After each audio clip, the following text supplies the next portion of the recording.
The House on Maple Street by Bonnie Pryor, illustrated by Beth Peck. This is 107 Maple Street. Chrissy and Jenny live here with their mother and father, a dog named Maggie, and a fat cat named Sally. 300 years ago, there was no house here or even a street. There was only a forest and a bubbling spring where the animals came to drink. One day, a fierce storm roared across the forest. The sky rolled with thunder and lightning crashed into a tree. A deer sniffed the air in alarm. Soon, the woods were ablaze. The next spring, a few sturdy flowers poked through the ashes, and by the year after that, the land was covered with grass. Some wildflowers grew at the edge of the stream where the deer had returned to drink. One day, the earth trembled, and a cloud of dust rose to the sky. A mighty herd of buffalo had come to eat the sweet grass and drink from the stream. People came, following the buffalo herd. They set up their teepees near the stream, and because they liked it so much, they stayed for the whole summer. One boy longed to be a great hunter like his father, but for now he could only pretend with his friends. In their games, one boy was chosen to be the buffalo. His father taught the boy how to make an arrowhead and smooth it just so, the way his father had taught him. But the boy was young and the day was hot. He ran off to play with his friends and left the arrowhead on a rock. When he came back later to get it, he could not find it. The buffalo moved on, searching for new grass, and the people packed up their teepees and followed. For a long time, the land was quiet. Some rabbits made their home in the stump of a burned tree, and a fox made a den in some rocks. One day, there was a new sound. The fox looked up. A wagon train passed by, heading for California. The settlers stopped beside the stream for a night, but they dreamed of gold in places far away and were gone the next morning. Other wagons came, following the tracks of the first. The fox family moved into the woods, but the rabbits stayed snug in their burrows until the people had gone. Soon after, a man and a woman camped along the stream. They were heading west, but the woman would soon have a child. They looked around them and knew it was a good place to stay. The man cut down trees and made a house. He pulled up the tree stumps left from the fire and planted his crops. The child was a girl, and they named her Ruby and called her their little jewel. Ruby had a set of china dishes that she played with every day. One day, when she was making a mud pie on the banks of the stream, she found an arrowhead buried deep in the ground. She put it in a cup to show her father when he came in from the fields.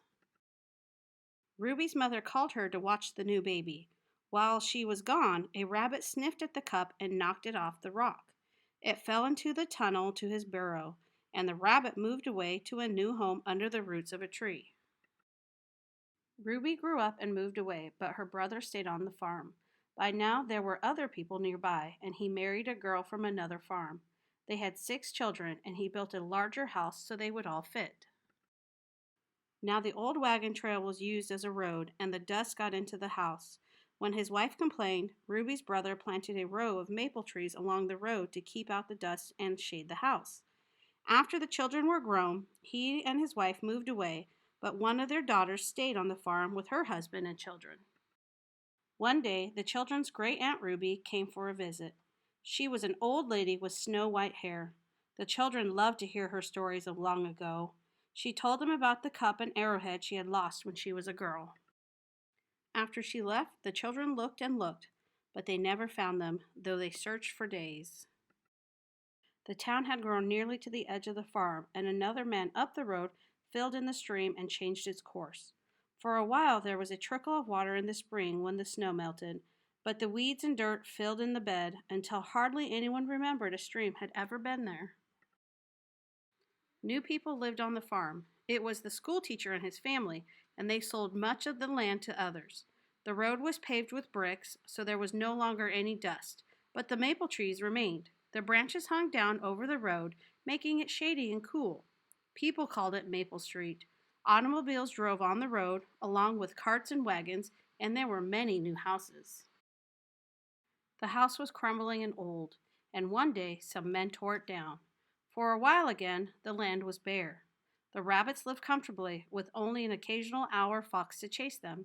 But one day, a young couple came walking along and stopped to admire the trees. "What a wonderful place for a home," said the young woman. So they hired carpenters and masons to build a cozy house of red bricks with white trim. The young couple lived happily in the house for several years. The young man got a job in another town and they had to move. The house was sold to a man and a woman who had two girls named Chrissy and Jenny, and a dog named Maggie, and a fat cat named Sally. The girls helped their father dig up a spot of ground for a garden, but it was Maggie the dog who dug up something white in the soft spring earth.